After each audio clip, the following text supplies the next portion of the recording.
या ठिकाणी गेल्या वर्षी सुद्धा थोडं कारवाई झालेली होती. त्यानंतर आपण महापालिकेला पाठपुरावा केला. महापालिकेमध्ये आपला पंतप्रधान योजनेअंतर्गत आपला या साईनगरचा सर्वे झालेला आहे. 94 लोकांचा सर्वे या ठिकाणी झालेला आहे.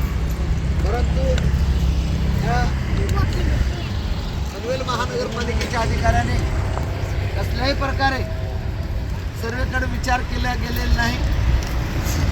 आता काय टेंडर काढते ते लोक, तलावातला गाळ काढायचं, या इथे आम्हाला फुटपाथ बनवायचं 3 मीटरचा, म्हणून या झोपडीधारकावर अन्याय अत्याचार करतात. मला असं म्हणायचं गेल्या जून महिन्याच्या अगोदर ते आता जून लागलेलं आहे. तसं तर हायकोर्टाचा आदेश आहे, जजमेंट आहे, 1 जून पासून ते 30 सप्टेंबर पर्यंत राहतं घर तोडायचं नाही. या महापालिका गोरगरिबांचे झोपड्या उद्ध्वस्त करते. का करते त्याला कायदा माहिती नाही का? कारण हे लोक टेंडर काढतात, ठेका देतात चांगले. आमच्यासारख्या मोठ्या माणसाला, माझ्यासारखा माणूस येतो, मला 4 पैसे भेटतील दोन गरिबांच्या झोपड्यावर बुलडोजर फिरवतो आणि झोपड्या साफ करण्याचा प्रयत्न. याद राखा, घराक संघर्ष समिती हे होऊ देणार नाही. कारण घराक संघर्ष समिती ह्या गरिबांच्या झोपड्यासाठी लढती, झोपड्यावर अभ्यास करते. कारण हे गोरगरीब लोक पनवेल शहरामध्ये लोकांचे धुणे भांडे करतात, तुमचा कचरा वेचण्याचं काम करतात आणि आपला पोट गुजारा करतात. आणि तुम्ही या गरिबांच्या पाठीमागं हात धुवून लागतात. अरे जर या झोपडपट्टी साईनगरचा ज्यावेळेस PMRY अंतर्गत त्यांचं सर्वे झालेलं आहे 94 लोकांचं, तर तुम्ही त्यांना घर द्या ना. तुम्ही घर का देत नाही यांना? जर यांना घर दिलं नाही, आमचे Sujit sir advocate Sujit Nikalje sir उद्या पत्र देतात तुमच्या महापालिकेला आणि बुधवारपासून या महानगरपालिकेच्या समोर आपलं इथं बसण्यापेक्षा महानगरपालिकेच्या समोर आपली चूल मांडायची आहे. आणि जोपर्यंत आपल्या हक्काचं घर मिळत नाही तोपर्यंत आपण तिथून हालायचं. कारण का या लोकांची नाटकं चालू आहेत, या लोकांची नाटकं चालू आहेत. एका बाजूला आपल्या महाराष्ट्र राज्याचे मुख्यमंत्री सांगतात 2011 पर्यंतच्या लोकांना आम्ही घरं देऊ. 500 मीटर असलं तर 500 मीटर, 700 मीटर असलं तर 700 मीटर, 1500 मीटर असलं तर त्याच्याकडून पैसे घेऊ. ऐकताय ना? ऐकता आपण? हां, मग आमचं घर 500चं नाही, 700चं नाही.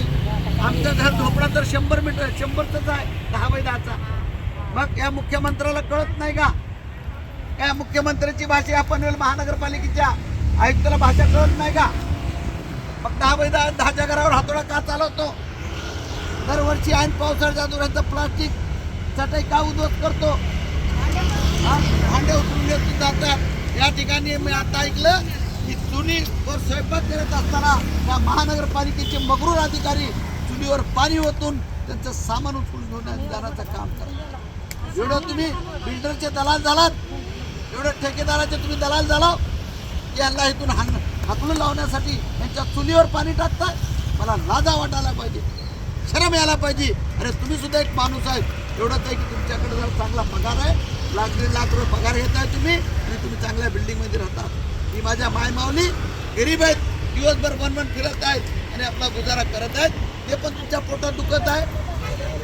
याद राखा, जर तुम्ही असं या गरीबावर अन्याय केलं तर ही गरीब एक दिवस तुमच्या कार्यालयासमोर बसल्याशिवाय राहणार नाही. म्हणून मला या महापालिकेला आव्हान करायचं आहे, या 2-3 दिवसाच्या अंतर यांचा निर्णय नाही लावला, कुठे नाही तर कुठे यांना जागा द्या.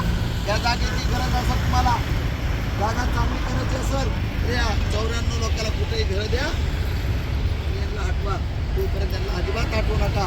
एवढंच मी घरात संघर्ष समिती उपाध्यक्ष राजन्या पटेल बोलत आहे तुम्हाला, की तुम्ही या यूट्यूबद्वारे तुम्हाला कळवत आहे की तुम्ही लवकरात लवकर या झोपड्यांना न्याय द्यावा.